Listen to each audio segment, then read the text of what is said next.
Brothers and sisters, you're most welcome again katika mwendelezo wa zile series. Kama ambavyo tuliona masomo kadhaa yaliyopita, ilikuwa somo lile la kwanza ambalo lilikuwa linahusu tujue noun ni kitu gani, na somo la pili tukawa tunatakiwa tujue habari ya singular na plural. Lakini pia somo la tatu tukawa tumeanza kuichanganua kidogo ile shao kwa kuanza na kuijadili ile subject, ambapo tulisema subject ni wahusika wa sentensi. Nafikiri unakumbuka vizuri katika ile kanuni ya shao tukajifunza kwamba subject ni wahusika wa sentensi. Ile herufi ya kwanza S ni subject. Subject ni kitu gani? Ni wahusika wa sentensi. Sasa hebu tuangalie kitu cha pili au jambo la pili katika yale mambo manne ambayo tunapaswa kuyajua. Yes. Jambo la pili ni hili hapa katika mwendelezo wa yale masomo tunaita helping verb. Hii helping verb inawakilishwa na herufi H kama mnavyoona hapa. Hii herufi H ni herufi ya kwanza kutoka kwenye neno helping verb.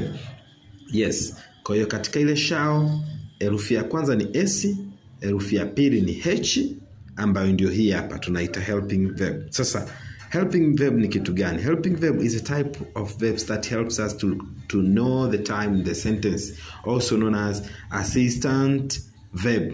Hii ni kitenzi ambacho kazi yake kubwa ni kutusaidia kujua wakati. Kwa baada ya kumweka mhusika katika sentensi yako, unapaswa ujue ni wakati gani wa hiyo sentensi unaongelea. Tunapoongelea tensi, tuna tensi kuu tatu. Tunapoongelea tensi zipo kuu tatu. Tuna hii hapa future tense ambayo kwa Kiswahili future tense tunaita wakati ujao. Lakini tuna present tense. Present tense maana yake wakati uliopo, na tuna past tense ambayo inamaanisha wakati uliopita. Kwa hiyo lazima tuwe na maneno ambayo kazi yake itakuwa inatuonyesha kwamba hili neno ni wakati uliopita, hili neno linaonyesha wakati ujao, hili neno linaonyesha wakati wa sasa. Kwa hizo ndo tunaita helping verb. Sasa hebu tuangalie mifano. Kwa mfano nasema Juma is cooking ugali. Huu ni mfano wa sentensi ambao tulitoa jana pia kwamba Juma is cooking ugali, tukasema Juma ni subject kwa maana ya mhusika wa sentensi. Sasa Juma is cooking ugali kwa Kiswahili ni Juma anapika chakula. Juma anapika chakula. Sasa ugali. Sasa katika zile nyakati kuu tatu, wakati ujao, uliopo na uliopita, unaweza kunijibu hii sentensi. Juma anapika chakula. Hivi ni wakati ujao, uliopo ama uliopita? Juma anapika chakula. Chukua na sekunde kadhaa uweze kutafakari. Juma anapika chakula. Yes, wakati ujao, uliopo ama uliopita? Yes, good. Juma anapika chakula, manake Juma anapika chakula sasa. Ni muda huu, manake ni wakati wa sasa. Sasa Juma anapika chakula kwenye Kiingereza unasema Juma is cooking ugali. Tutakuja kujua ile ana ile kwenye Kiswahili, ile ana ndio ambayo inatujulisha kwamba ni wakati wa sasa. Ukiibadilisha ile ana ukasema wata, maana yake itakuwa wakati wa labda Juma anapika ukasema Juma atapika, maana yake ile ata itakuwa ni wakati ujao. Utakaposema Juma alipika, ile ali itakuwa tayari ni wakati uliopita. Kwa hiyo zile ali, wali, tuli, nili au wata au tuta, hizo zote ni helping verb za Kiswahili, au niseme ni maneno yanayotujulisha wakati katika lugha ya Kiswahili. Kwenye Kiingereza ndo yako kama hayo. Unaona kuna is, kuna will, kuna was, kuna did na kadhalika. Yako mengi. Hayo ndiyo ambayo yanayotujulisha wakati. Kwa hiyo is, will, has, was, hizo ni maneno ya Kiingereza yanayotujulisha wakati. Kupitia will mtu atajua hii will inaonyesha wakati future, wakati ujao. Sijui kupitia is utajua ni wakati uliopita, uliopo sasa hivi, present tense. Kupitia sijui was utajua tayari ni wakati uliopita.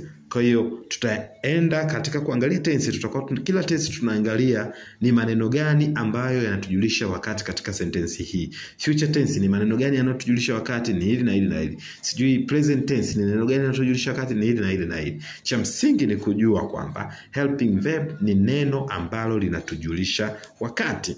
Katika hizo helping verb ziko za aina tofauti tofauti kama unavyoweza kuziona hapa chini. Kuna do, does, am, are, were, had, has, have, did.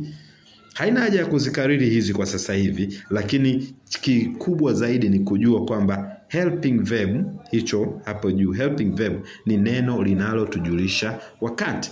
Kwa hiyo kwenye hizi sentences zetu ukiangalia is imeonyesha wakati uliopo, will imeonyesha wakati ujao, was imetuonyesha wakati uliopita. Kwa hiyo sh, yani unaanza na mhusika unakuja na helping verb. Sasa sh kinachofuata ni a, yani shall. Kinachofuata ni a kipengele cha 3.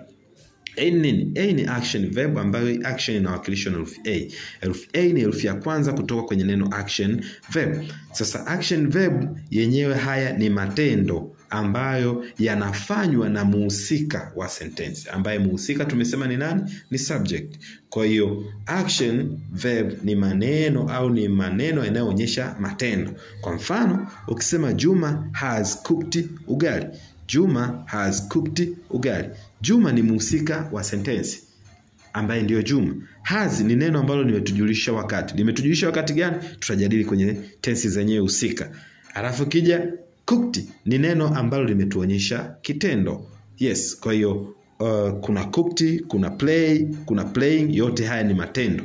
Kwa hiyo ni lazima sentence yako unapotunga uanze na subject, uje na helping verb, uje na action verb. Yani uanze na muhusika wa sentence, uje neno linalokujulisha wakati, uje na kitendo. Kwa hivyo ndivyo ambavyo tunavyofanya. Lakini sasa kwenye Kiingereza kuna kitu ambacho natakiwa kuzingatia, hata kwenye Kiswahili pia yapo, lakini wacha tujadili kwanza kwenye Kiingereza. Kuna kitu kinaitwa conjugation. Conjugation ni mjumlikaji. Matendo yana tabia ya kubadilika kulingana na wakati, na yana tabia ya kubadilika katika maeneo manne.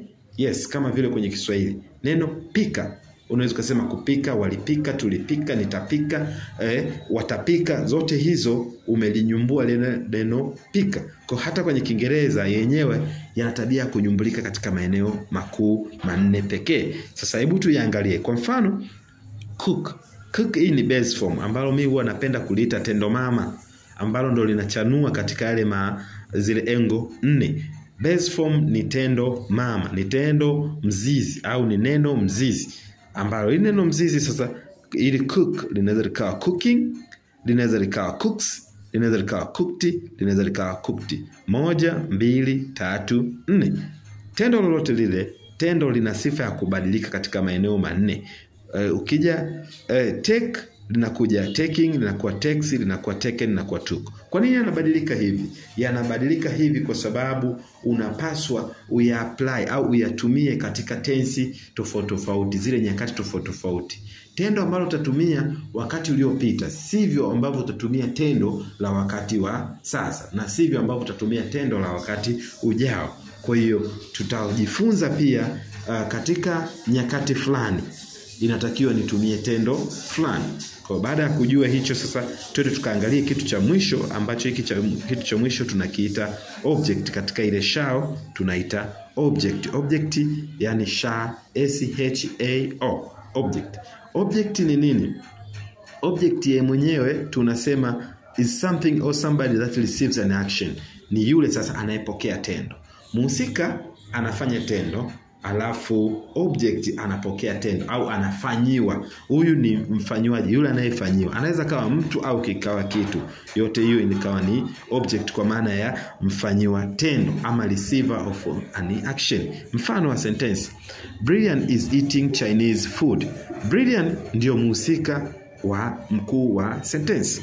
Ukija is, ana hii is imetuonyesha wakati, ndio helping verb. Ukija eating ni kitendo ambacho kinaonyesha wakati, ni kitendo ambacho kinaonyesha tendo la kufanyaje, la kula. Alafu Chinese ndiye anayefanyiwa food, Chinese food. Kwa hiyo Brian anakula lakini Chinese kinaliwa. Kwa hiyo huyu ni mtendaji, huyu hapa ni mtendeo. Clara will teach Juma.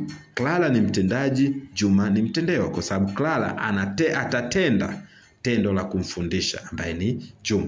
Kwa hiyo hizo shall ama shall ina nyumbuliko kwa namna hiyo hapo. Kama unavyoona hapa chini tuna shall. shall.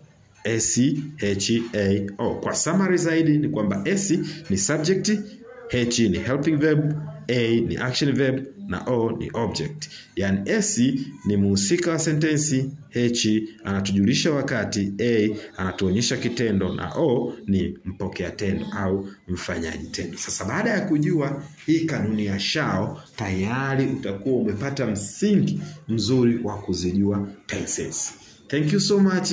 Twende tukaonane katika lesson inayofuata. Lesson inayofuata tunaenda kuangalia sasa jinsi gani shall inaenda kutuwezesha kutunga sentensi za wakati ujao. Sentensi katika nyakati tofauti tofauti. Thank you so much. See you next time.